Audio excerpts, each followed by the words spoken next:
Bonjour à tous, on se retrouve pour une nouvelle présentation d'un smartphone. Aujourd'hui, un nouveau Umi, puisque Umi est assez productif en ce moment, après le Iron et le Hammer S. Maintenant, il s'agit du Umi Fair, qui est un smartphone, on va dire, plutôt entrée de gamme, assez abordable au prix de 139 euros chez Phoneroid. Donc, qui est un téléphone qui est assez complet, vous le verrez, qui est 4G, qui est double SIM, micro SD avec des performances plutôt correctes et aussi une petite fonctionnalité sympa. Vous avez un capteur d'empreinte digitale ici, ce qui est très rare sur les téléphones aussi abordables que celui-là. Le téléphone existe en deux couleurs, donc ici il est noir et il existe aussi une version blanche, mais globalement donc c'est à peu près le même téléphone si ce n'est le coloris. Donc le téléphone offre une coque arrière en plastique mat qui est assez sympathique au toucher. Donc la prise en main est plutôt pas mal. Le contour est en plastique simili-aluminium. Donc ça aussi, ça fait quand même une qualité de fabrication qui est pas mal. Pour un téléphone à ce tarif-là, on est pour l'instant sur des bonnes premières impressions, en tout cas au niveau de la prise en main. Alors vous pouvez retirer la coque arrière également. Ici. Voilà. Voilà. Donc une coque assez souple, mais comme je disais, qui est d'une qualité tout à fait convenable.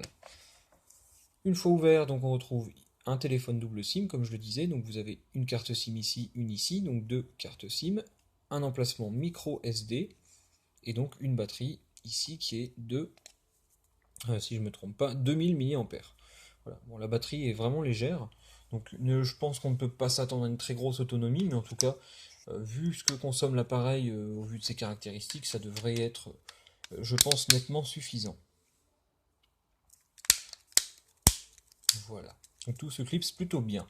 Le téléphone globalement est relativement fin, il est très léger. Je pense qu'on est autour des 150 grammes, quelque chose comme ça. Je peux le mesurer tout de suite avec une balance.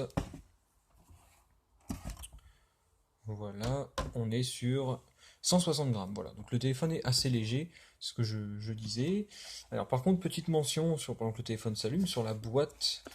Le téléphone est livré dans une boîte qui est d'une qualité quand même relativement basse. On est sur un simple morceau de carton, papier chiffonné. Donc ça c'est quand même pas super, hein. Je pense que Umi aurait pu faire mieux au niveau du packaging. Donc c'est vraiment très léger. Vous retrouvez dedans encore un peu de carton et vous retrouvez un chargeur prise française et un câble USB. C'est tout. Donc ça reste assez faible, on va dire. On a vu mieux quand même, hein. Surtout qu'Umi habituellement fait des boîtes style papier qui sont quand même style plutôt style livre pardon, qui sont plutôt pas mal. Donc cette boîte fait un peu de tâche. Voilà. Sinon, une fois le téléphone allumé, on est sur Android 5.1. Donc la dernière version, non pas la dernière version puisqu'il y a Android 6, mais en tout cas la dernière version de Lollipop, donc qui est plutôt apprécié de toute façon, en plus 5.1 qui est assez stable, assez fluide, donc vous retrouvez quand même une petite configuration qui pourrait être suffisante. Vous retrouvez le route d'origine, donc ça aussi c'est une bonne nouvelle, Umi fait toujours ça maintenant, c'est toujours appréciable. Et donc voilà. Sinon, qu'est-ce qu'on retrouve au niveau des applications? Bah, pas grand-chose. Les applications standards, on retrouve le Play Store, email, contact, etc. Et après, vous pourrez télécharger tout ce que vous voulez sur le Play Store. Alors, on va commencer par AnTuTu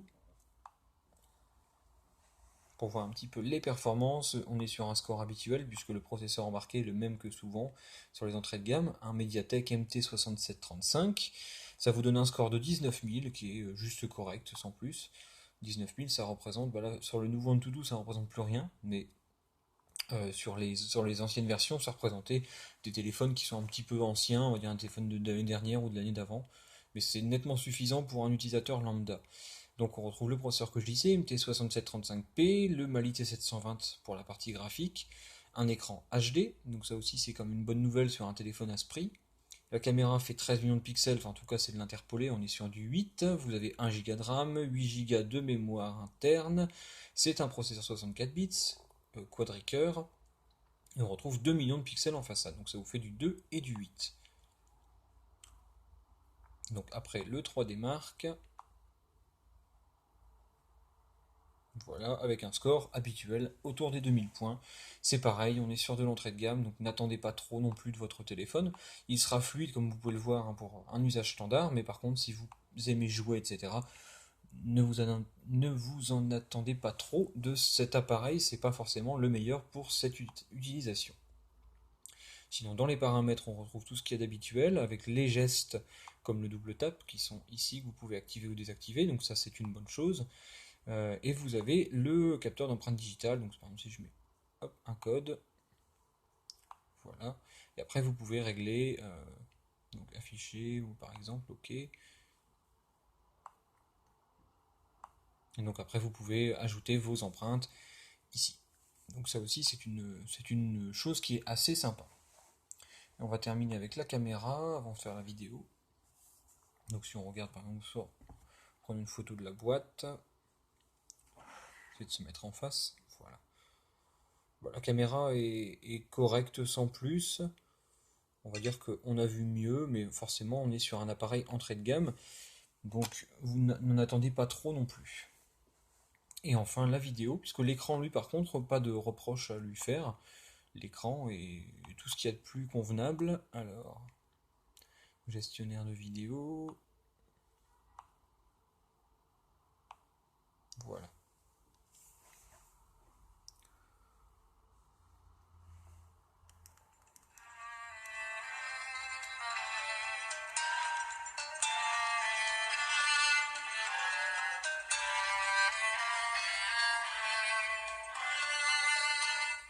Alors l'image, à part que le ton est un peu jaunâtre au niveau des teintes, sinon globalement l'écran est pas mal.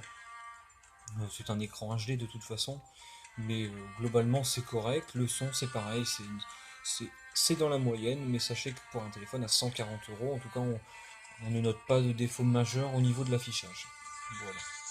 Si juste le petit reproche que je ferais, c'est que les boutons sont à l'intérieur, vous n'avez pas de bouton ici, c'est dommage parce qu'il y a quand même beaucoup de place, donc ça fait des bords quand même de perdu, c'est un peu dommage pour un écran de 5 pouces.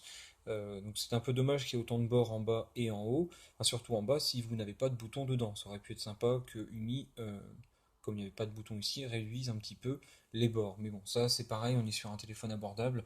On peut comprendre qu'il y ait des petites concessions qui aient quand même été faites au niveau du design. Voilà, donc je pense avoir fait un bon petit tour de cet appareil donc, qui se prénomme le Umi Fair, Fair comme équitable en anglais si je ne me trompe pas. Donc c'est un téléphone, tout ce qui est de plus correct et assez classique globalement, mais qui fera normalement, je pense pour 140 euros, qui sera nettement suffisant pour la grande majorité d'entre vous. Voilà, moi je vous dis à bientôt pour une prochaine vidéo.